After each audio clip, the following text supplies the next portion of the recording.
नमस्कार, मैं नियाज खान और आप देख रहे हैं एनएमएफ न्यूज। कहने को तो राकेश टिकैत एक किसान नेता है, लेकिन जिस तरह से लगातार सियासी बयानबाजी कर रहे हैं वो बता रहा है कि टिकैत अब किसानों के मुद्दे पर कम बीजेपी के विरोध के एजेंडे पर पूरा फोकस कर रहे हैं।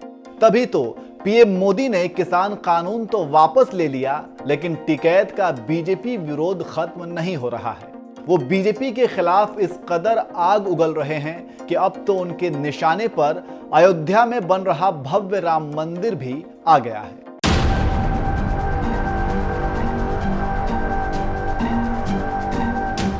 सैकड़ों साल तक चले राम मंदिर आंदोलन और फिर सुप्रीम कोर्ट के ऐतिहासिक फैसले के बाद 5 अगस्त साल 2019 को खुद देश के प्रधानमंत्री नरेंद्र मोदी ने अयोध्या में भव्य राम मंदिर निर्माण की नींव रखी।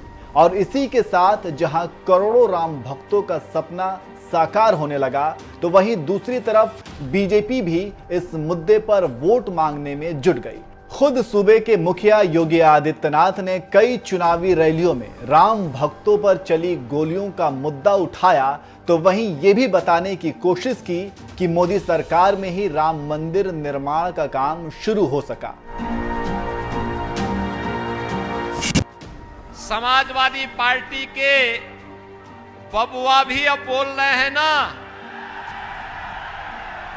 आपने देखा होगा, आप उनके वक्तव्य क्या आ रहे हैं। आज वो भी बोल रहे हैं कि अगर उनकी सरकार होती तो वो भी राम मंदिर का निर्माण करा देते। अब उनको सपने भी बहुत आ रहे हैं, और सपने भी इस कदर आ रहे हैं कि सपने में आकर भगवान कृष्ण भी उनको अब कोस रहे हैं कि अबे नालायकों, जब सरकार मिली थी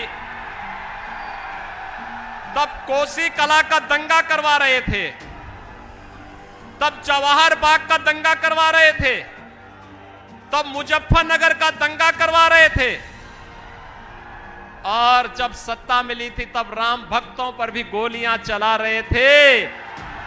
अब राम मंदिर का निर्माण जिनको करना है वो तो कर ही रहे हैं, कम से कम एक बार माफी तो मांग लो।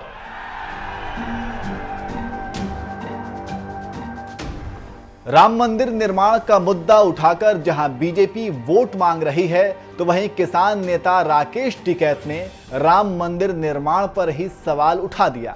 उन्होंने न्यूज 18 के कार्यक्रम एजेंडा यूपी में राम मंदिर पर पूछे गए एक सवाल पर कहा, मंदिर क्यों बनवाया जाए, उसकी जगह स्कूल और हॉस्पिटल क्यों नहीं बनाया जाता है? क्या बीजेपी अपने पार्टी फंड से मंदिर बनवा रही है? मंदिर तो गांव-गांव में बने हुए हैं। मुख्यमंत्री सड़कों पर काम करे, हॉस्पिटल बनवाए, रोजगार पर काम करे। सरकार का काम विकास करना है, मंदिर विकास का काम नहीं है। मंदिर भावनाएं भड़काने में आता है। राकेश टिकैत ने जैसे ही कहा कि मंदिर भावनाएं भड़काने का काम करती हैं, तो एंकर ने उन्हें तुरंत टोका, जिसके बाद उन्होंने फिर कहा, मंदिर, मस्जिद, जिन्ना, हिंदू, मुस्लिम, ये भावनाएं भड़काने से वोट बटोरने का काम किया जाता है। ये बात तो आप सभी जानते हैं कि कुछ ही दिनों पहले सीएम योगी ने एक रैली में खुलेआम कहा था कि अयोध्या में राम मंदिर बना, काशी में विश्वनाथ धाम बना, फिर मथुरा वृंदावन कैसे छूट जाएगा। हमने कहा था अयोध्या में प्रभु राम का भव्य मंदिर निर्माण का कार्य प्रारंभ कराएंगे। मोदी जी ने कार्य प्रारंभ करा दिया है ना, खुश हैं? अयोध्या में राम मंदिर बनने से खुश हैं सभी लोग। और अभी काशी में भगवान विश्वनाथ का धाम भी भव्य रूप से बन रहा है, आपने देख लिया ना। और फिर मथुरा वृंदावन कैसे छूट जाएगा? वहां पर भी काम भव्यता के साथ आगे बढ़ चुका है। सीएम योगी ने अयोध्या, काशी के बाद मथुरा के लिए भी हुंकार भरी, तो राकेश टिकैत ने उनके इस मंदिर मिशन पर भी जबरदस्त पलटवार किया और कहा, मथुरा में हजारों मंदिर हैं, उन्हीं का रखरखाव कर लो। वो शांति प्रिय क्षेत्र हैं, अब वहां पर लाखों लोगों को रोजगार है। सब अपने काम धंधे कर रहे हैं, वहां पर इस तरह की छेड़खानी ना करो। आप विकास करो, हॉस्पिटल बनाओ। बीजेपी का विरोध करते करते राकेश टिकैत अब खुलेआम मंदिर निर्माण का भी विरोध करने लगे हैं। वो बीजेपी को घेरने का कोई भी मुद्दा नहीं छोड़ते हैं। अभी कुछ ही दिनों पहले जब पंजाब में पीएम मोदी की सुरक्षा से खिलवाड़ हुआ तो राकेश टिकैत ने इसे सहानुभूति बटोरने का एक सस्ता स्टंट बताया था। इस तरह की एक जो ये न्यूज चल रही है कि बच गए, मौत से वापसी आए हैं, ये तो इस तरह का ये लगता है कि ये पूर्ण रूप से एक स्टंट्स है। जो चैनल वाले भी कह रहे हैं कि वहां से बच के आ गए, तो अगर ये था कि बच के आ गए तो फिर गए क्यों थे? तो ये पूर्ण रूप से एक सहानुभूति बटोरने का एक सस्ता जरिया ढूंढने की कोशिश करी गई है। बीजेपी के लोग हैं, जो सरकार के लोग हैं, वो ये कहते हैं कि सुरक्षा में चूक हुई है, और जो कांग्रेस के लोग हैं जिनकी वहां पर सरकार है, उनका ये कहना है कि वहां पर भीड़ कम थी, इसलिए पूर्ण रूप से जानबूझकर ये स्टंट्स करा गया है। काफिला तो रुका हुआ देखा रहा, उसमें एक तीसरा पक्ष किसानों का भी है। किसानों का कल का प्रदर्शन था सब जगह, और वहां पे कौन से जत्थीबंदी थी, रास्ते रोकने का कोई प्रोग्राम नहीं था, क्योंकि पूर्ण रूप से मिली भगत है। दोनों आप अपना बचाव कर रहे। उधर सरकार का भी है कि प्रधानमंत्री का भी है कि उनको नहीं जाना चाहिए था। आपको बता दें, राम नगरी अयोध्या इस बार यूपी चुनाव का केंद्र बिंदु बना हुआ है। बीजेपी के लिए तो अयोध्या हमेशा से महत्वपूर्ण रहा है, लेकिन इस बार सपा, बसपा, कांग्रेस, AIMIM के अलावा अरविंद केजरीवाल की आम आदमी पार्टी भी अपने चुनाव अभियान की शुरुआत अयोध्या से कर रही है। लेकिन राकेश टिकैत इन दिनों बीजेपी पर मंदिर के बहाने ताबड़तोड़ हमला बोल रहे हैं। उन्होंने मंदिर निर्माण का विरोध करते हुए जिस तरह से कहा कि मंदिर भावनाएं भड़काने का काम करती हैं, मंदिर क्यों बनवाए जाएं, उनके इस बयान पर आपका क्या कहना है? अपनी राय हमें कमेंट कर जरूर बताएं। साथ ही राम मंदिर के मुद्दे पर सीएम योगी ने अपनी चुनावी रैलियों में क्या कुछ कहा था, आइए आपको सुनाते हैं। भाइयों बहनों, उनकी पीड़ा गरीब के साथ नहीं, नौजवान के साथ नहीं, महिलाओं के साथ नहीं, किसानों के साथ नहीं, उनकी पीड़ा तो माफियाओं के साथ में है। जब माफियाओं पर बुलडोजर चलता है तो इनको पीड़ा होती है।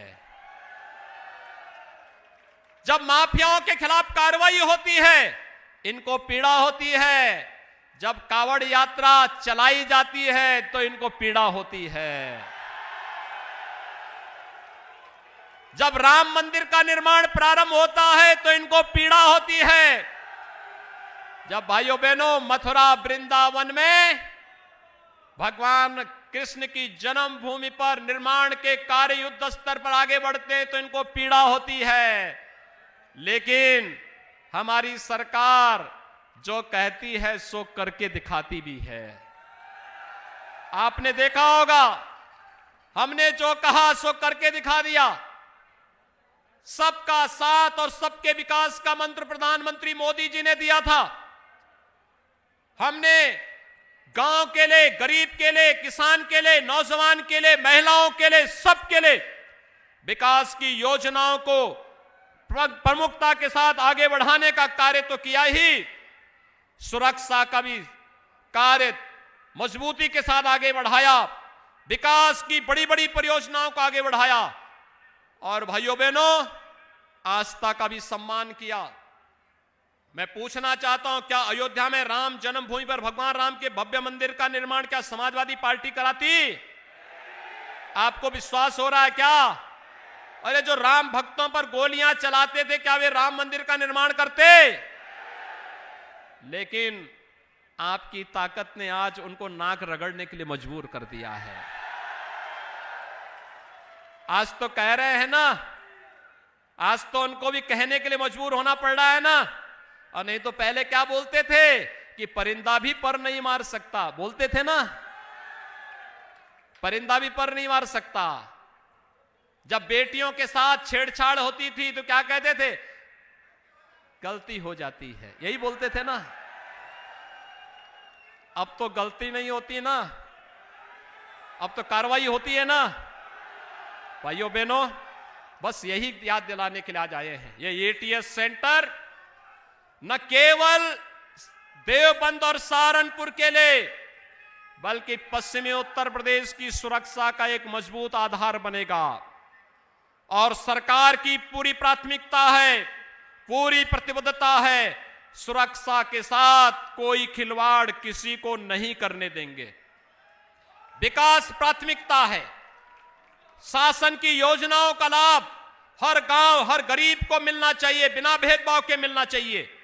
लेकिन साथ साथ सबको सुरक्षा, बिना भेदभाव के सुरक्षा देने के लिए भी सरकार पूरी तरह संकल्पित है। और आज यहां 200 करोड़ रुपए की परियोजनाओं का जो लोकार्पण यहां पर किया जा रहा है, इन लोकार्पण कार्यक्रमों के साथ प्रदेश के दर्जनों, लगभग 2 दर्जन से अधिक हम लोगों ने फायर स्टेशन के भी लोकार्पण के कार्यक्रम को आज यहां पर संपन्न किया है। मैं उन सभी जनप्रतिनिधियों को इसके लिए बधाई देता हूं जिनके यहां पर ये फायर स्टेशन के कार्यक्रम संपन्न हुए हैं। और साथ साथ भाइयों बहनों, मैं इस एटीएस सेंटर के लिए कुंवर ब्रजेश सिंह जी को, यहां के माननीय सांसद जी को, यहां के हमारे पूर्व सांसद के साथ साथ हमारे जितने भी यहां के विधायक गण हैं, जनप्रतिनिधि गण हैं, उन सभी को मैं हृदय से इसके लिए धन्यवाद देता हूं कि उन्होंने विकास के इन कार्यक्रमों को आगे बढ़ाने के लिए अपना योगदान दिया है। आप सबको मैं इन योजनाओं के लिए अपनी मंगल में शुभकामनाएं देता हूं और विश्वास करता हूं कि योजनाएं आप सबके लिए फलीभूत होंगी। इस विश्वास के साथ मैं आप सबके प्रति अपनी शुभकामनाएं देते हुए वाणी को देता हूं विराम। जय जय श्री राम, जय श्री राम, जय जय श्री राम, जय श्री राम, जय जय श्री राम। कौन देगा?